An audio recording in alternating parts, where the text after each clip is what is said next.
আপনারা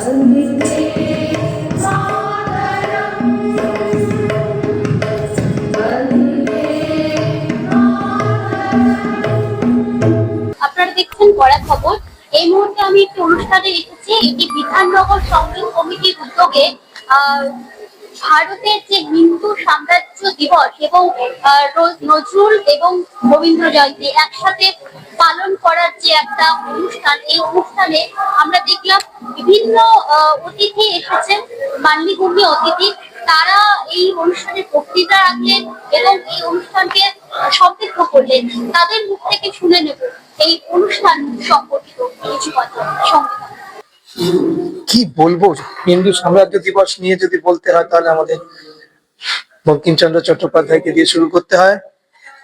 তার আন্দোলন, তার সাহিত্য, তার সবকিছুর মধ্যে হিন্দুত্বকে যেভাবে উনি তুলে ধরেছেন, হারিয়ে যাওয়া হিন্দুদেরকে সংগঠিত করেছেন এবং তিনি উদ্বুদ্ধ হয়েছিলেন আমাদের শিবাজী মহারাজের উৎসাহে, উদ্দীপনায় এবং তার পথ প্রদর্শক হয়ে তার পথের রাস্তা ধরে পরবর্তীতে আমরা হিন্দুরা সংগঠিত হয়েছি এবং আজকে আমরা যে হিন্দু ঐক্য হয়েছি তার জন্য শিবাজী মহারাজের অবদানকে আমরা অস্বীকার করতে পারি না। সেই জন্য আজকে আমাদের এই অনুষ্ঠান এবং এই উদযাপন। অনেক বছর পর, দীর্ঘ অপেক্ষার পর বাংলায় কিন্তু বিজেপি শাসন প্রতিষ্ঠা হল। এই ব্যাপারে আপনি কি বলবেন? দেখুন, অবশ্যই হিন্দু জাগরণ না হলে আজকে বাংলাতে অনেক কষ্টের ফল আমরা আজকে বিজেপিকে আনতে পেরেছি এবং আশা করব সুশাসন, সুব্যবস্থা এবং অন্ধকারময় যে জগৎটা ছিল, যে জায়গায় চলে গিয়েছিল বাঙালির সংস্কৃতি, হিন্দুদের সংস্কৃতি, সেটা আবার নতুন করে উত্থান হবে, নতুন করে উঠে আসবে।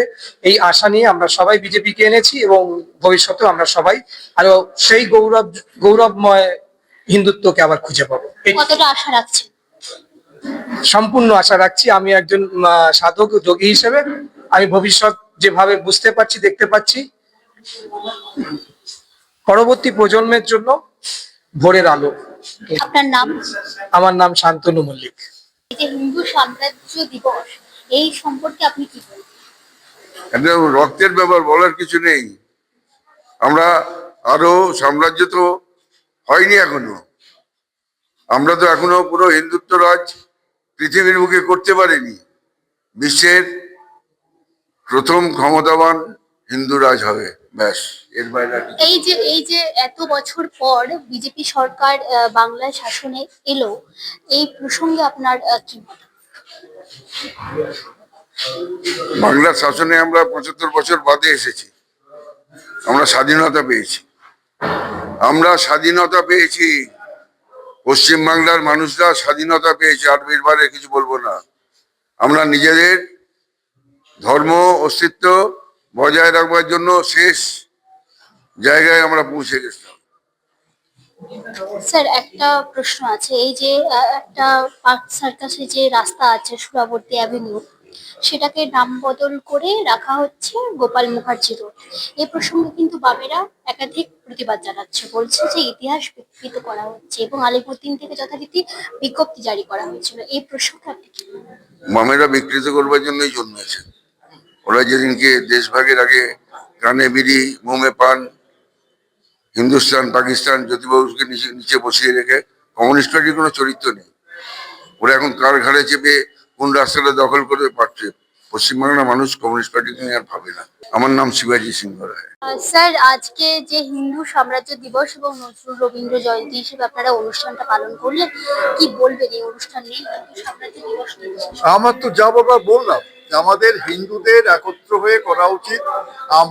আমাদের দেশ এটা হিন্দু রাষ্ট্র, সুতরাং আমাদের সবাই, এবং যারা এখানে আছে অন্য ধর্ম নিয়ে কথা নয়, কথাটা হচ্ছে ন্যাশনালিজমের কথা, এবং সেদিক থেকে আমরা সবাই এখানে সবাই থাকতে পারে, হিন্দু, মুসলমান, খ্রিস্টান, জু সবাই থাকতে পারে, কিন্তু এটা হিন্দু কথাটার মানেও কিন্তু তা নয় যে হিন্দু কথাটা করতে একটা রিলিজিয়নের কোনো ব্যাপার নেই।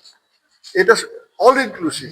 ভারত তীর্থের কথা বলে, সেই জন্য আমি আজকে বলছিলাম কোথায় যে রবীন্দ্রনাথ এই কথাটা স্পষ্ট করে গেছে, এখানে আমরা সবাই একসঙ্গে আছি, কেউ তো কোনোদিন বলেনি এই যে এত বছর পর বাংলায় বিজেপির শাসন, এটাকে কিভাবে দেখছে? ভালোভাবে দেখছি, নাহলে তো থাকতেই পারতাম না এতদিন। আমাদের যে কি অবস্থা হতো জানি না। আর যেসব ধরনের কথাবার্তা এখন শুনি, যে এখানে যদি যারা ছিল তারা যদি ফিরে আসতো, তাহলে আমরা যে কোথায় যেতাম আমাদের জানি না। সত্যি খুব খারাপ অবস্থা হতো। আচ্ছা, আমি আরেকটি রাজনৈতিক প্রসঙ্গে যাচ্ছি। এই যে পার্ক সার্কাসের একটি রাস্তা, যেটা সুরাবর্তী এভিনিউ নামে পরিচিত, সেটাকে কিন্তু নাম পরিবর্তন করে এই সরকার বলেছে যে গোপাল মুখার্জি নামে নামকরণ করা হবে। কিন্তু এক্ষেত্রে দেখা যাচ্ছে বামপন্থীরা কিন্তু একাধিক প্রশ্ন তুলছে, প্রতিবাদ করছে। এমনকি তারা বলছে যে ইতিহাসকে বিকৃত করা হচ্ছে। এই বিষয়ে কি বলবেন আপনি? বামেরা তো বামেই থাকবে, ওরা তো কোনো দক্ষিণ হবে না। ওরা বামেরা বামেই থাকে, টেরা হয়েই থাকবে, ওদের কিছু করার নেই। ব্যাপার হচ্ছে এটা কোনো ইস্যুই নয়। গোপাল মুখার্জি যে বাঁচিয়েছিল সেই সময় এতে কোনো সন্দেহ নেই, এবং তাকে গোপাল পাঠাই বলুক আর যাই বলুক, কিন্তু গোপাল মুখার্জি কাজ করেছিল। হ্যাঁ, সুতরাং আমরা মনে করি এটা ঠিকই হয়েছে। আর তাদের সুরবার্দি নামের ব্যাপার নিয়ে থাকার কোনো ইয়ে নয়, আমরা তার নিয়েও কিছু কথা বলতে চাই না। কিন্তু কথা হচ্ছে এটা খুব স্মল ইস্যু। আমি আই ডো নট লাইক এটাকে একটা মেনশন করার মতো ব্যাপার বা আলোচনা করার মতো ব্যাপার, এটাই আমি মনে করি না। আমার নাম ডক্টর বিক্রম সরকার। যে অনুষ্ঠান, সেই অনুষ্ঠানে আমরা দেখলাম যে হিন্দু সাম্রাজ্য দিবস এবং তার সাথে সাথে রবীন্দ্র নজরুল জয়ন্তী একসাথে, কিভাবে দেখছেন?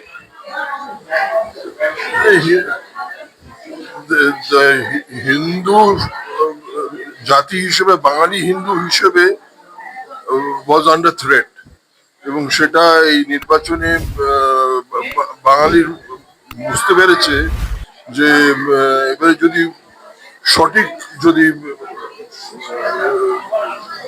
সঠিকভাবে তাদের যদি ভোট না দেয়, তাহলে পরে এখানে আর থাকা যাবে না, আমাদের অন্য জায়গায় চলে যেতে হবে।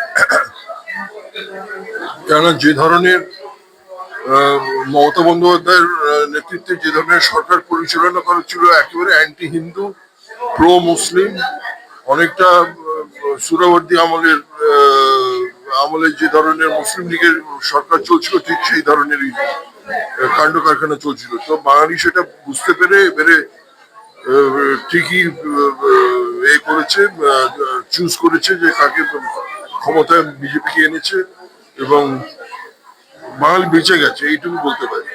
আজকে আপনাদের যে অনুষ্ঠান, সেই অনুষ্ঠান সম্পর্কে আপনারা কি বলবেন? অনুষ্ঠান সম্পর্কে দেখুন, আজকে আমাদের ছত্রপতি শিবাজীর রাজ্যাভিষেক হয়েছিল। সেই পরিপ্রেক্ষিতে আমাদের হিন্দু সাম্রাজ্য দিবস পালন করা হয় সংঘ থেকে, এবং আমরা হিন্দু সমস্ত জিনিসই আমরা গোটা পশ্চিমবাংলায়, কেন গোটা ভারতবর্ষে আমরা হিন্দু সাম্রাজ্য দিবস হিসেবে পালন করি। এবং আমরা দেখেছি যে শুধু হিন্দু সাম্রাজ্য দিবস হিসেবে পালন করা, এবং এই যে মাসটা চলছে আপ টু শ্রাবণ মাস পর্যন্ত, যেটা রবীন্দ্রনাথের জন্মজয়ন্তী হিসেবে পালন করা হয়, তো আমরা রবীন্দ্র নজরুল সঙ্গীত জয়ন্তী সম্বন্ধেও তার সঙ্গে বিস্তারিতভাবে আমরা যুক্ত করেছি, এবং এই প্রোগ্রামটাকে পুরোপুরি হিন্দু সাম্রাজ্য দিবস এবং রবীন্দ্র জয়ন্তী জন্মজয়ন্তী উৎসব হিসেবে আমরা পালন করার জন্য আজকের এই প্রোগ্রামটাকে আলোচনা করেছি। এই যে অনুষ্ঠান, এই অনুষ্ঠান সম্পর্কে তো আমরা দেখলাম যে এখানে অনেকেই বক্তৃতা দিলেন, অনেকেই বক্তব্য রাখলেন, এবং এই যে রবীন্দ্রনাথ ঠাকুর এবং নজরুল এবং হিন্দু সাম্রাজ্য দিবস একসাথে আপনারা সমন্বয় ঘটালেন, এটা কেন? এটার বক্তব্য দেখুন, রবীন্দ্রনাথ সম্বন্ধে, হিন্দু সাম্রাজ্য দিবস সম্বন্ধে রবীন্দ্রনাথের অনেক কাহিনী আছেন, এবং তিনি কবিতা বা গল্পের মধ্যেও তিনি তার বিস্তারিত আলোচনা আছেন হিন্দু সাম্রাজ্য দিবস। সেই জন্য আমরা দেখেছি যে শুধু হিন্দু সাম্রাজ্য দিবস পালন করলেই হয় না, তার সঙ্গে রবীন্দ্র নজরুল জয়ন্তীটা পালন করা উচিত, এবং সেই জন্যই আমরা রবীন্দ্র নজরুলটাকে হিন্দু সাম্রাজ্য দিবসের সঙ্গে যুক্ত করেছি। আপনার নাম? আমার নাম রবীন দাস। আমি মহাবীরনগরের নগর কার্যবাহী হিসেবে রাষ্ট্রীয় স্বয়ংসেবক সংঘের দায়িত্বে আছি।